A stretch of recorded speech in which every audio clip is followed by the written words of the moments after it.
Oh,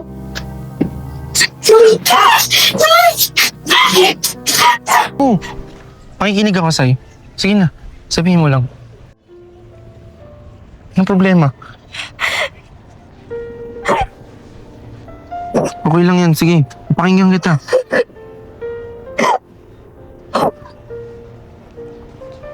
Tumigil ka! Kel, tama na. Please, tama na. Chong, tama na po yan.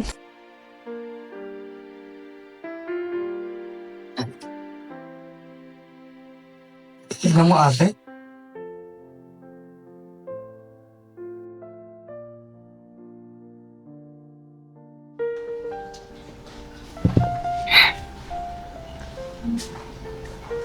Oh, saan kayo pupunta?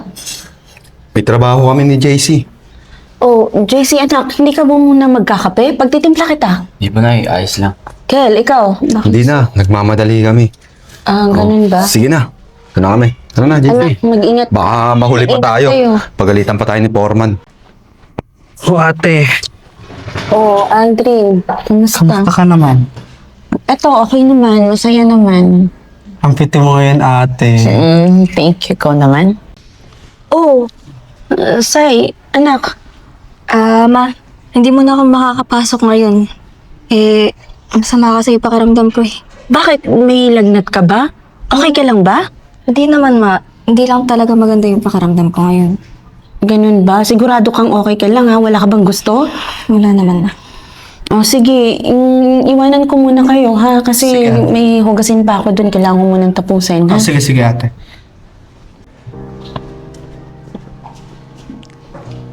Say, ikaw dito mo pa saglit.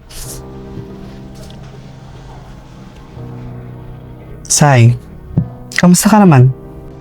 Ito nga eh. Sakit talaga ng sikmura ako. Parang may nakain ata ako hindi maganda. Sure ka ba dyan? Say, wala ka bang gustong aminin sa akin? Makikinig naman ako sa'yo eh. Diba alam mo yan? Lahat naman ng mga ano mo, pinapakinggan ko. Wala ka bang gustong sabihin sa akin?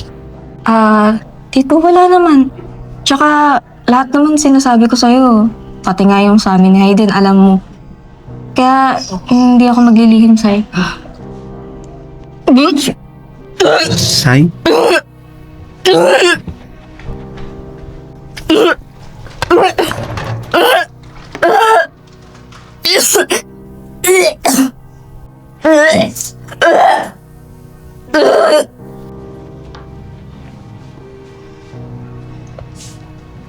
Anak, ano ba nangyayari sa'yo? Okay ka lang ba? Ha? May masakit talaga yung tiyan ko eh. Gusto mo dalhin ka namin sa ospital? Ano ba nararamdaman mo? Say, ito ba talaga masakit lang yung sikmura mo? Oo, sigurado ako. Baka may nakain nga lang akong di maganda. Sige na, halika na. Aldrin, ikaw muna tapos ng ginagawa ko dyan. Sige.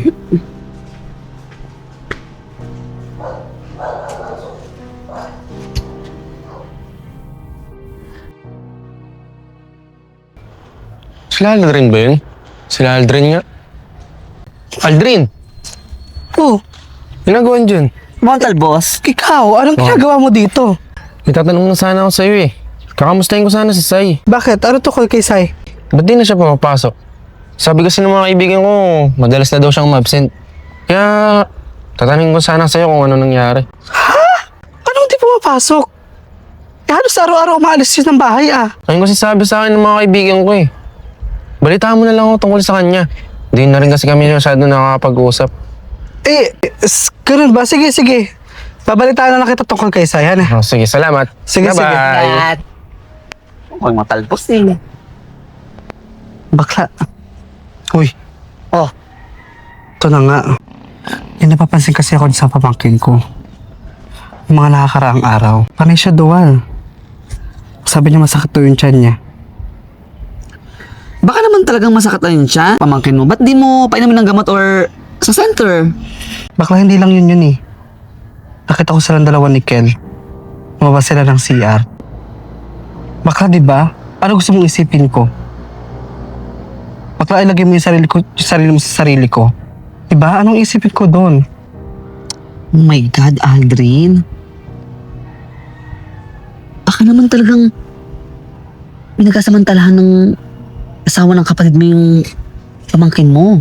Diyos ko, huwag naman sana. Napakabata pa ng pamangkin ko na yun. Ay nako, gato na lang gawin mo ha. Kausapin mo mabuti yung pamangkin mo. Yung kayong dalawa lang. For sure, kasabi ng totoo sa'yo yun.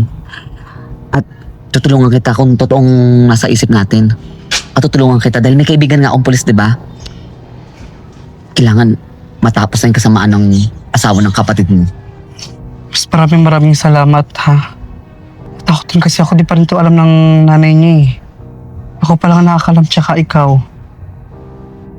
Kaya nga ang gawin natin hanggat hindi pa tayo nakakasiguro, kailangan ng mga ebidensya. Ang hirap ng pagbibintang ng ganyan, mabigat na kaso yan. Sige. Basta, kausapin natin yung pulis na kakilala mo ha. Mabuti pa, tara na. Sige. Oh, Tito, bakit mag-isa ka? Asa si Kel? ayun nga. Magkasama kami kanina pumasok pero maaga rin siya umuwi. Tapos kung papasok man siya, di siya nagpapakita doon sa site. Hinahanap na nga siya ng mga trabaho namin. Ano? Eh di ba lagi kayo magkasabay pumasok nun?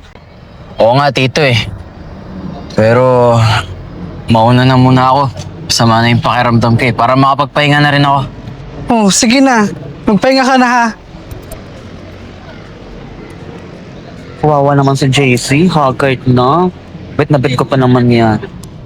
O kumare, kasi mga pinag-usapan natin ha. Tara na. Tarantado kasi talaga yung Kel na yan eh.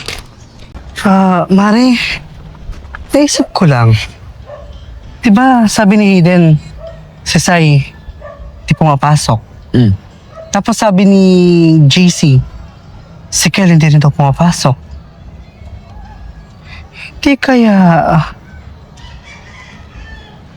Hindi kaya, OMG! Bex! Si Sai at saka si Kino, magkasama. Bitawan mo nga ako. Bitawan. Ayoko na. Ba? Ayaw mo na? Tigilan na natin itong ginagawa natin. Ilan? Isusumbong na talaga kita kay mama. Bakit mo ako susumbong, ha? Ha? Tawan mo Magsusumbong ka? Nasasaktan na ako. Gusto mo, gulping ko ulit yung magulang mo? Pati kayo? Ha? Gusto niyo saktan ko kayo ulit? Ha? Aray ko. Tama na. Nasasaktan na talaga ako. Mukhang sinasaktan yung pamangkin mo. oo nga. Saglit lang. Susugurin ko yan. Hindi. Kumalma ka nga. Bakla, paano ako kakalma? Tingnan mo sinasaktan yung pamangkin ko oh. Ano ka ba? Hindi natin pwedeng ipaalam na alam na natin. Mas makakagalaw tayo pag alam na lang wala tayong alam. Kaya maging kalmado ka lang. Normal. Patay mali siya. Wala tayong nakita. Go. Sige bakla. Go ha. 5, 4, 3, 2. Go. Uy, Sai! Kala ko masakit yung tiyan mo. Okay na ako, Tito. Nagpahangin lang ako. Uwi na rin ako eh. O ikaw, Kel. Ba't nauna sa'yo si JC? Ba't hindi kayo magkasabay? May dinaanan lang akong mga tropa. Ganun ba? Saan na kayo napupunta? Tsaka nakita ko to si Sai. Nabayan ko na lang. Diba, Sai? Okay.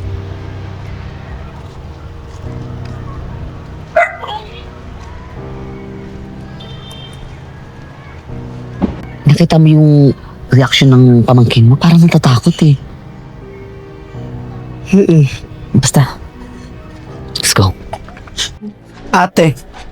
Oh, Ate. Pwede ba tayo Alvin. mag-usap? bakit? Parang hinihingal ka. Okay ka lang ba? Ate, gusto ko na talagang sabihin sa'yo lahat. Teka lang, kinakabahan naman ako sa'yo. Ano yun? Ate. Sige na, Sai. Parang meron silang something. Ha? Ano pinagsasabi mo, Aldrin? Ate, nakita ko si Kel at si Sai. Lumabas sila sa CR. Na silang dalawa lang. Tapos, eto pa. Kanina lang, sabi sa akin ni Hayden, hindi daw pumapasok si Sai. Tapos yan si Kel, sabi sa akin ni JC, hindi rin daw pumapasok. Tapos ngayong kanina, nakita namin ng kaibigan ko si Jody. Magkasama silang dalawa. Di ba kanina, nagpunta si Sai sa CR, dumuduwal siya. At hindi lang siguro sakit ng tiyan yun eh. Ate, siguro may laman talaga yun. Wait, Teka lang, Aldrin. Naguguluhan ako sa'yo. Ano bang pinagsasabi mo? Sinisiraan mo yung pamilya ko. Nakita mo kami, okay na kami ni Kel, di ba? Hindi na kami binubugbog. 2 buwan na. Bakit naguguluhan ako? Di ko alam kung yung pinagsasabi mo. Ate, maniwala ka. Totoo yung sinasabi ko lahat. Hindi ako nagsisinungaling sa'yo. Ate, maniwala ka sa akin. Malabong yung mga sinasabi mo. Hindi ganun si Kel. Concern lang siya sa mga anak ko. At bakit mo ba kami sinisiraan, Aldrin? Ano naman mga pinagsasabi mo ngayon? Naririnig mo ba yung sarili mo? Ate, hindi ko nga kayo sinisiraan. Totoo nga lang yung sinasabi ko. Ate, Daphnis, huwag ka nang pulag-pulagan, ate. Aldrin, wag mo akong sisikawan. Hindi totoo yung mga pinagsasabi mo. Concern lang si Kel sa mga anak ko. Nakikita mong okay na kami, pero ngayon sisirain mo? Ha? Aldrin? Ate, mas concern ako sa'yo. Tumahimik ka na. Tumahimik ka na, please. Ayoko na makinig pa. Tumahimik ka na. Ate, makinig ka. Tumahimik ka na, sabi! Umalis ka. Umalis ka. Umalis ka. Alis! Lubos ang sakit nang mawalan ng Tin- asawa. Hindi totoo yun. Para sa Hindi totoo yun. ating Alam ko. mga anak Alam ko. Alam ko sa sarili ko, hindi totoo yan. ngunit sa Hindi magagawa ni Kel yun. Alam ko eh. Ramdam. Pero bakit? Bakit ako nasasak? Bakit ako naiiyak? Bakit ako nahihirap? Parang ang bigat. Kung kapalit ng aking kaligayahan, mga anak ko ang masasaktan. Walang mang-aapi kahit sino man. Wagas kong pagmamahal